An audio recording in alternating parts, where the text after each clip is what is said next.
दो हंसों की कहानी। बहुत पुरानी बात है। हिमालय में प्रसिद्ध मानस नाम की झील थी।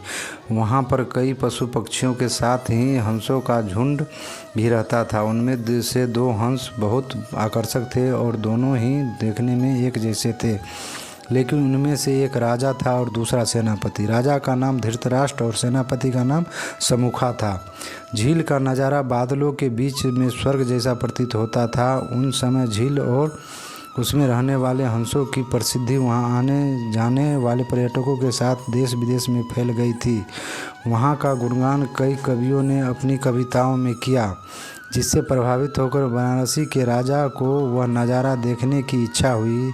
राजा ने अपने राज्य में बिल्कुल वैसी ही झील का निर्माण करवाया और वहाँ पर कई प्रकार के सुंदर और आकर्षक फूलों के पौधे के साथ ही स्वादिष्ट फलों के पेड़ लगवाए।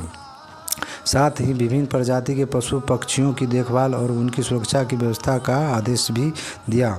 वाराणसी का यह सरोवर भी स्वर्ग जैसा सुंदर था, लेकिन राजा के मन में अभी उन दो हंसों को देखने की इच्छा थी जो मानस सरोवर में रहते थे। एक दिन मानस सरोवर के अन्य हंसों ने राजा के सामने वाराणसी के सरोवर जाने की इच्छा प्रकट की, लेकिन हंसों का राजा समझदार था। वह जानता था कि अगर वो वहां गए तो राजा उन्हें पकड़ लेगा। उसने सभी हंसों को वाराणसी जाने से मना किया, लेकिन वो नहीं माने। तब राजा और सेनापति के साथ सभी हंस वाराणसी की ओर उड़ चले। जैसे ही हंसों का झुंड उस झील में पहुंचा तो अन्य हंसों को छोड़कर प्रसिद्ध दो हंसों की शोभा देखते ही बनती थी।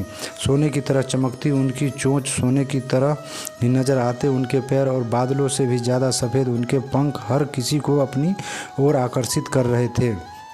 हंसों के पहुंचने की खबर राजा को दी गई। उसने हंसों को पकड़ने की युक्ति सोची और एक रात जब सब सो गए तो उन हंसों को पकड़ने के लिए जाल बिछाया गया। अगले दिन जब हंस का राजा जागा और भ्रमण पर निकला तो वह जाल में फंस गया। उसने तुरंत ही तेज आवाज़ में अन्य सभी हंसों को वहां से उड़ने और अपनी जान बचाने का आदेश दिया। अन्य सभी हंस उड़ गए, लेकिन उनका सेनापति समूखा अपने स्वामी को फंसा देखकर उसे बचाने के लिए वहीं रुक गया। इस बीच हंस को पकड़ने के लिए सैनिक वहां आ गया। उसने देखा कि हंसों का राजा जाल में फंसा हुआ है और दूसरा राजा को बचाने के लिए वहां खड़ा हुआ है। हंस की स्वामी भक्ति देखकर सैनिक बहुत प्रभावित हुआ और उसने हंसों के राजा को छोड़ दिया। हंसों का राजा समझदार होने के साथ साथ दूरदर्शी भी था। उसने सोचा कि अगर राजा को पता चलेगा कि सैनिक ने उसे छोड़ दिया है तो राजा उसे जरूर प्राणदंड देगा। तब उसने सैनिक से कहा कि आप हमें अपने राजा के पास ले चले। यह सुनकर सैनिक उन्हें अपने साथ राज दरबार में ले गया। दोनों हंस सैनिक के कंधे पर बैठे थे। हंसों को सैनिक के कंधे पर बैठा देखकर हर कोई सोच में पड़ गया। जब राजा ने इस बात का रहस्य पूछा तो सैनिक ने सारी बात सच सच बता दी।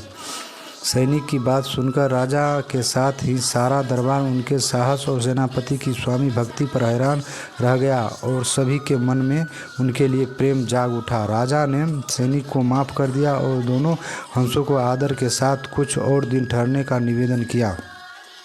हंस ने राजा का निवेदन स्वीकार किया और कुछ दिन वहां रुककर वापस मानस झील चले गए। कहानी से सीख: किसी भी परिस्थिति में हमें अपनों का साथ नहीं छोड़ना चाहिए। जय हिंद, जय भारत।